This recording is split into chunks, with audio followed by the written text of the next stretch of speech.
Life sciences में अगर आप नेट क्वालिफाई करना चाहते हैं या आप जेआरएफ पाना चाहते हैं तो इसका एक सीक्रेट कोड क्या है, चलिए आज उसी के बारे में मैं बात करने वाली हूँ। My self Ashita, I am your life science educator, और इसके बारे में आज कंप्लीट डिटेल हम लोग डिस्कस करने वाले हैं, तो पूरे वीडियो को एंड तक जरूर देखना।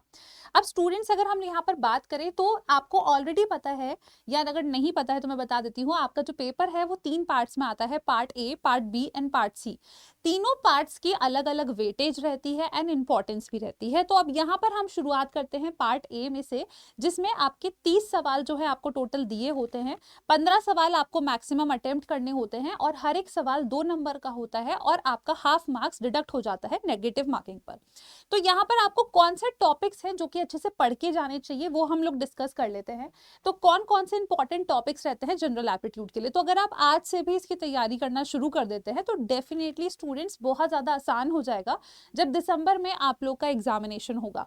तो यहाँ पर जरा देखते हैं, जैसे कि अगर मैं बात करूँ लॉजिकल रीजनिंग की बात करें तो इस पे से भी आपके जो 1-2 सवाल आने के चांसेस ज़्यादा रहते हैं। बेसिक ज्योमेट्री, ये स्टूडेंट्स इस बार भी आपके जून वाले एग्जाम में भी सवाल पूछा गया था। तो बेसिक ज्योमेट्री जैसे कितनी लेंथ है या इतना हमें थ्रेड दे रखा है, तो इस कंडीशन में हम इससे स्क्वायर या इस तरीके से अलग अलग स्ट्रक्चर्स कितने बना सकते हैं। तो इसके बाद अगर मैं बात करूं प्रोबेबिलिटी, ये जो टॉपिक रहता है ये आप जेनेटिक्स में भी पढ़ते हैं, यहाँ पर भी पढ़ते हैं, तो yes it is also very important and also a very easy topic. Next अगर मैं बात करूं ग्राफिकल एनालिसिस, ये सिंपल टाइप के क्वेश्चंस होते हैं जिसमें आपको बताना होता है तो कि अब जो नेक्स्ट स्टेप हुआ है या जो नेक्स्ट आपके सामने ग्राफ रिप्रेजेंटेशन है वो क्या बता रहा है, क्या इंक्रीजिंग इन पॉपुलेशन हो रहा है, डिक्रीज हो रहा है, इसी टाइप के आपके अलग अलग आपसे ग्राफ पूछे जाते हैं। नंबर सीरीज हो गया, टाइम एंड डिस्टेंस जो आपने अपना यूजुअली 9th-10th में पढ़ा है उस टाइप का क्वेश्चन होता है। प्रॉफिट एंड लॉस, अगर बेसिक फॉर्मूला पता है तो you can easily crack out, but हाँ इतने ऑफनली प्रॉफिट एंड लॉस से सवाल नहीं बनते हैं। बट येस, अबव जो आपको 6 टॉपिक्स है उससे आपके मोस्ट ऑफनली आपको सवाल जो है स्टूडेंट्स इनसे देखने को मिल जाते हैं। नेक्स्ट अगर मैं बात करूं statics, mean, median and mode, ये बेसिक पता होना भी बहुत जरूरी होता है। कई बार ये आपके पार्ट बी में भी इससे सवाल बन जाता है, कई बार स्टूडेंट्स पार्ट ए में भी इससे सवाल आता है। नेक्स्ट आता है मेंस्ट्रुएशन, तो मेंस्ट्रुएशन से आपका मतलब मोस्ट ऑफ द टाइम आपको हर साल एक सवाल देखने को मिल जाएगा, तो ये आपका one of the important topic है। ठीक है, non verbal reasoning, alphabet series, ये बहुत आसान होते हैं, एक बार बस हमने अगर प्रैक्टिस कर लिया तो इससे 5 से 10 टाइप के इसके सवाल हमने कर लिए तो ये हमारे लिए बहुत आसान हो जाता है डिकोड करना। वेन डायग्राम, ये भी काफी इजी होते हैं टू सॉल्व। ब्लड रिलेशन, इस टाइप के आप सवाल जो है जेनेटिक्स में भी करते हैं, जब पेडिग्री टाइप के सवाल होते हैं तो ये भी हमारे लिए आसान हो जाता है काम करना इस पर। टाइम एंड वर्क, तो अगर मैं बात करूं तो इनमें से जो सबसे ज्यादा इंपॉर्टेंट टॉपिक है जो आपको मतलब 101% आने ही चाहिए, अगर तुम मान के चल लो कि तुमने बस आखिरी के 3 दिन दे दिए और ये टॉपिक पढ़ लिए, तो भी स्टूडेंट्स एटलीस्ट आप 2 से 3 सवाल तो पक्का कर ही पाओगे।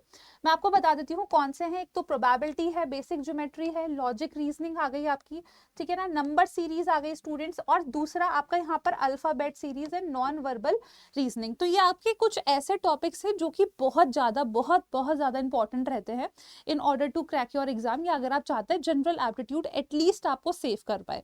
नेक्स्ट अगर मैं बात करूं स्टूडेंट्स यहाँ पर, तो अब पार्ट बी और सी, पार्ट बी में अगर मैं बात करूं स्टूडेंट्स तो इसमें आपके सब्जेक्ट बेस्ड एमसीक्यू सवाल होते हैं, हर एक सवाल 2 नंबर का होता है, नेगेटिव हाफ होती है। पार्ट सी में स्टूडेंट्स आपके पास होते हैं 4 नंबर का हर एक सवाल होता है, टोटल आपको 25 मैक्सिमम सॉल्व करने होते हैं स्टूडेंट्स, और यहाँ पर हर एक सवाल नेगेटिव अगर आप करते हैं तो आपका -1 डिडक्ट हो जाता है। तो इसमें आपको कौन सी यूनिट्स पढ़नी चाहिए, अगर हम बात करें टोटल आपके सिलेबस में 13 यूनिट मेंशन है, बट कौन सी यूनिट पर ज्यादा ध्यान दे या किसको हम ध्यान से पढ़े कि यार इससे डायरेक्ट सवाल बन जाए, इन सभी पॉइंट्स को डिस्कस आउट करते हैं। तो सबसे पहले देखते हैं कि ऐसी कौन सी यूनिट्स हैं जिनसे डायरेक्टली क्वेश्चंस बनते हैं, जैसे कि आपकी एक आ जाती है unit number 2 which is cellular organisation. इससे अगर आप पार्ट बी में भी देखोगे तो भी आपको डायरेक्ट क्वेश्चंस मिल जाएंगे। पार्ट सी में भी many times very easy and basic questions are asked, तो yes it is also a very scoring unit. Cell communication and cell signalling, इससे भी सवाल आपके डायरेक्ट पूछे जाते हैं, मतलब अगर आपने सिग्नलिंग को एक बार अच्छे से डेप्थ में पढ़ लिया है तो आपके लिए क्वेश्चंस करना काफी आसान हो जाएगा।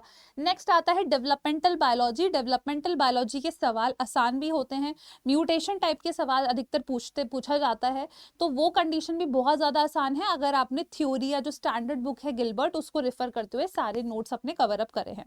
नेक्स्ट अगर मैं बात करूं प्लांट फिजियोलॉजी, प्लांट फिजियोलॉजी जो है वो थोड़ा सा मेमोराइजिंग वाला आपका यूनिट है, बट यस यहाँ से भी क्वेश्चंस आपके डायरेक्टली पूछे जाते हैं। डाइवर्सिटी ऑफ लाइफ फॉर्म्स की अगर हम बात करें स्टूडेंट्स, तो इससे क्वेश्चंस डायरेक्ट तो होते हैं, बट इसमें आपके सिलेबस बहुत वास्ट है, तो दिक्कत ये आती है स्टूडेंट के लिए कि हम कितना ज्यादा इसको कवर करें या फिर कितना और हमें इसको कवर करना है, तो this is the biggest challenge. But yes questions are direct, तो इसमें कुछ और आपका आप खुद सोच सकते हैं कि कोई भी एप्लीकेशन लगाना इसमें इतना वो नहीं रहता है। इक्वालॉजी में अगर मैं बात करूं तो आपका एक अप्लाइड इक्वालॉजी वाला पार्ट होता है जिसका सिलेबस अगेन वेरी वास्ट है as your similar to diversity, तो वहां पे स्टूडेंट को थोड़ा सा ट्रिकी पार्ट लगता है, बट अदरवाइज इक्वालॉजी से भी आपके सवाल डायरेक्ट आते हैं। नेक्स्ट आता है इवोल्यूशन। इवोल्यूशन से भी स्टूडेंट्स यहाँ से डायरेक्ट सवाल पूछे जाते हैं आपके, जैसे कि आपका अगर हम बात करें हार्डी विनबर्ग हो गया, या फिर स्टूडेंट्स अगर आपका कोई भी फाइलोजेनेटिक ट्री हो गया, तो these are very easy questions, part B and part C दोनों में पूछे जाते हैं। तो ये कुछ ऐसी यूनिट्स थी जहां से आपके डायरेक्ट सवाल पूछे जा सकते हैं। नेक्स्ट अब बात करें कि ऐसी कौन सी यूनिट्स हैं जिनका करना बहुत जरूरी है अगर आप जेआरएफ चाहते हैं या नेट क्वालिफाई करना चाहते हैं, और साथ ही में ध्यान रखिएगा कि ऐसी यूनिट्स हैं जो आपके इंटरव्यू के लिए भी बहुत मदद करेंगी। तो यहाँ पर लिखा है students molecules and their interaction relevant to biology, right, यानी कि unit number 1 which is biochemistry, ये बहुत ज्यादा इंपॉर्टेंट यूनिट है। Unit number 2 cellular organisation, unit number 3 यानी कि आपका मॉलिक्यूलर बायोलॉजी बहुत ज्यादा इंपॉर्टेंट है। यूनिट नंबर 8 इनहेरिटेंस बायोलॉजी, क्योंकि जब आपके जो कुछ एंड वाली यूनिट्स हैं विच इज द टेक्निक्स वाली यूनिट्स, उससे ये आपके मिक्स मैच करके सवाल इन यूनिट से बहुत ज्यादा बनते हैं। Last is your methods in biology, तो ये ऐसी यूनिट्स हैं जिन्हें बिल्कुल भी स्किप नहीं करना चाहिए किसी भी स्टूडेंट्स को। अगर आप जेआरएफ नेट की प्रिपरेशन करना चाह रहे हो, अगर आपका टारगेट चाहे दिसंबर हो चाहे कोई जून का एग्जामिनेशन हो, but please do not try और even think of skipping this unit, ये बहुत ज्यादा इंपॉर्टेंट है। हो सकता है इनसे डायरेक्ट सवाल ना आए, बट यस कोलैबोरेट करके स्टूडेंट्स इनसे आपके सवाल जो है जरूर बनते हैं। और ये यूनिट्स आपके अगर आप आगे चल के कोई भी अच्छे रिसर्च इंस्टीट्यूट में अप्लाई करते हैं फॉर द पीएचडी पोजीशन, तो इन्हीं यूनिट्स के राउंड अबाउट प्रोफेसर्स भी आपसे सवाल पूछते हैं, तो ये बहुत इंपॉर्टेंट है एक बेसिक कवर करने के लिए। अब अगर हम बात करें स्टूडेंट्स, तो यहाँ पर एक एनालिसिस निकालते हैं कि किस तरीके से हमारे पार्ट ए बी सी में नंबर आने चाहिए, हमें कितने क्वेश्चन अटेम्प्ट करने चाहिए सो दैट कि हमारा सिलेक्शन होना तय हो। तो भाई अगर पार्ट ए में मैंने आपको जितना बताया है आप उतना प्रिपेयर कर पा रहे हैं, तो मैं मान के चल रही हूँ कि आपने एटलीस्ट 5 से 6 क्वेश्चन, मैक्सिमम आपको 15 करने हैं, बट 5 से 6 आपने एटलीस्ट इसमें अटेम्प्ट कर लिए हैं।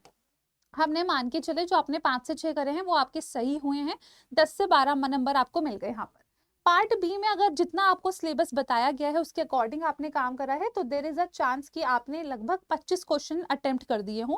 35 में से अगर आपने 25 अटेम्प्ट कर दिए हैं, तो आपके स्टूडेंट्स यहाँ पर कितने नंबर बनते हैं देखते हैं। तो मान लेते हैं 20 तो आपने बिल्कुल करेक्ट करे हैं, तो आपको हर एक सवाल का 2 नंबर मिलेगा, मतलब 40 नंबर आपके हाथ में है।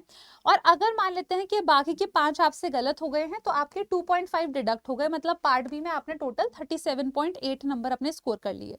पार्ट सी में अगर आपको मैक्सिमम 25 क्वेश्चन अटेम्प्ट करने हैं, तो हमने मान लिया है कि आपने अच्छे से जो सारी यूनिट्स है which is important for JRF net, मैं दोबारा से रिपीट कर दूं, जेआरएफ नेट आपने ये कर ली है, एंड साथ ही में आपने जो डायरेक्ट जो मैंने आपको यूनिट्स रेफर करी हैं वो भी आपने कवर करी हैं, तो आप आराम से स्टूडेंट्स यहाँ पर 23 क्वेश्चन कर सकते हैं। आप 23 क्वेश्चन में 92 आपने स्कोर करे हैं, बट सारे सही हो जरूरी नहीं है, हमने मान के चला है कि आपका 5 जो है वो क्वेश्चन गलत हो गए, तो आपके -5 नेगेटिव हो गए। अब इसमें आपके जो स्कोर बन रहे हैं विच इज 87। अब आप टोटल करके देखोगे स्टूडेंट्स, तो आप देख पाओगे कि आपका जो स्कोर बन रहा है विच इज 136.8। और अगर मैं सेफ स्कोर की बात करूं, तो आप लोग को पता होगा कि सेफ स्कोर होता है हमारा 120 अगर आप लेके आ पा रहे हो, तो you are at a very safe zone. चाहे पेपर का लेवल कुछ भी आ जाए, चाहे कुछ भी लेवल आ जाए, हमेशा 120 जो रहता है it is the safest score. तो इस कंडीशन में स्टूडेंट्स अगर आप 136.8 ला रहे हैं, definitely you are getting a rank, a good rank. और अगर मैं मान लेती हूँ इसमें से भी -10 भी कर लेते हैं तो भी आप सेफ जोन में हैं। तो यस स्टूडेंट्स, यहाँ पर अगर आप इतनी तैयारी एटलीस्ट कर पा रहे हो तो you are at a very safe zone, और आराम से आपका जो JRF है वो तो होना पक्का ही है। तो आपको बस इन चीज़ों का ध्यान रखना है। आने वाले महीनों में बहुत अच्छे से मेहनत करिए, क्योंकि दिसंबर में there is a high probability कि ऑन टाइम आपका एग्जाम हो। नेक्स्ट अगर मैं बात करूँ स्टूडेंट्स, अगर आप चाहते हैं मेरे साथ कनेक्ट होना या आपको कोई भी गाइडेंस चाहिए, if you want any kind of suggestions और वैकेंसीज के बारे में या इंटर्नशिप के बारे में कोई भी नॉलेज चाहिए, तो I send these PDFs on my channel. तो आप मेरे साथ बिल्कुल जुड़ सकते हैं students over my channel which is Ashita ma'am life sciences. और साथ ही में अगर आप कनेक्ट करना चाहते हैं वाया QR कोड तो आप बिल्कुल कर सकते हैं। अब बात आती है कि ये सभी चीज़ें जो हमें यूनिट्स पढ़नी है वो हमें स्टैंडर्ड बुक से पढ़नी है, और स्टैंडर्ड बुक का जो डेटा रहता है वो खुद से पढ़ना इस 4 महीने में 3 महीने में बहुत मुश्किल है। तो अगर आप चाहते हैं हमारे साथ जुड़ना तो you can connect with us in any of the batch. अब इसमें आपको मैं बता देती हूँ कि पर्क्स क्या है स्टूडेंट्स। यहाँ पर अगर आप मेगा पैक में ज्वाइन करते हो तो इसमें आपको हमारे साथ ज्वाइन करने पर लाइव और रिकॉर्डेड क्लासेस मिलेंगी, प्लस आपको 84 मॉक टेस्ट यहाँ पर मिलते हैं, और साथ ही में इसमें आपको मिलता है जनरल एप्टीट्यूड भी। तो मेगा पैक में आपके पार्ट A, पार्ट B और पार्ट C तीनों पार्ट्स की आपकी तैयारी करा दी जाती है। नेक्स्ट अगर मैं बात करूँ, अगर आप जुड़ना चाहते हैं हमारे साथ मिशन बैच में, जिसमें पार्ट B और C की हम लोग आपको तैयारी कराते हैं, लाइव एंड रिकॉर्डेड लेक्चर्स मिलते हैं, तो आप हमारे साथ कनेक्ट कर सकते हैं। 8 सितंबर से हमारे नए बैचेस स्टार्ट हो रहे हैं। अगर आप वर्किंग हैं या फिर आपको बस एक रिविजन चाहिए, आप रिकॉर्डिंग लेक्चर्स चाहते हैं, तो रिकॉर्डेड बैच भी आप हमारे से परचेज कर सकते हैं। और इन सभी बैचेस में अगर आप चाहते हो कि मैम हमें और डिस्काउंट मिल जाए, मतलब जितना अवेलेबल है उससे ज़्यादा और मिल जाए, तो आप इस कोड का इस्तेमाल करिए which is YT13। Website purchase पर ही ये सिर्फ लागू होगा, तो आप ये भी कर सकते हैं स्टूडेंट्स। अब मैं आपको बता देती हूँ कि किस तरीके से आपको वेबसाइट परचेज करनी है। तो यहाँ पर सिंपली आपको क्या करना होगा स्टूडेंट्स, आपको गूगल पर जाना है और अड्डा 24/7 जो है वो आपको साइट का नाम डाल देना है। तो मैं यहाँ पर इधर बता देती हूँ, ये थोड़ा सा इसमें इस तरीके से, यस, तो यहाँ पर मैंने आपको बता दिया, ये आप इस तरीके से वेबसाइट पर विजिट कर लेंगे। ऑल कोर्सेज में जाना है, CSIR नेट सेलेक्ट करना है, लाइफ साइंसेस, और आपको हमारे सभी बैचेस जो हैं वो देखने को मिल जाएंगे। फॉर एन एग्जांपल आप मेगा पैक सेलेक्ट करते हैं तो यहाँ पर ऑलरेडी एक कूपन कोड अप्लाइड है, बाय नाउ पर क्लिक करना है आप लोग को, और यहाँ पर आपको कूपन डालना है विच इज YT13।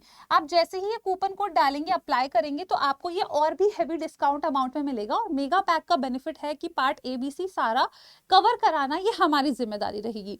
तो मैं उम्मीद करती हूँ ये वीडियो आप सभी स्टूडेंट्स के लिए यूजफुल रहा होगा। आप चाहे तो आप खुद से भी तैयारी कर सकते हैं, जैसा मैंने आपको मेथड्स बताए हैं, जो टॉपिक्स या यूनिट्स बताए हैं, इनको बस अच्छे से तैयार करना बिल्कुल भी नहीं भूलेंगे। और अगर किसी भी तरह की अदर हेल्प आप चाहते हैं हमसे with respect to your exam, तो डेफिनेटली आप अपने डाउट्स जो है कॉमेंट बॉक्स में मेंशन कर सकते हैं। धन्यवाद।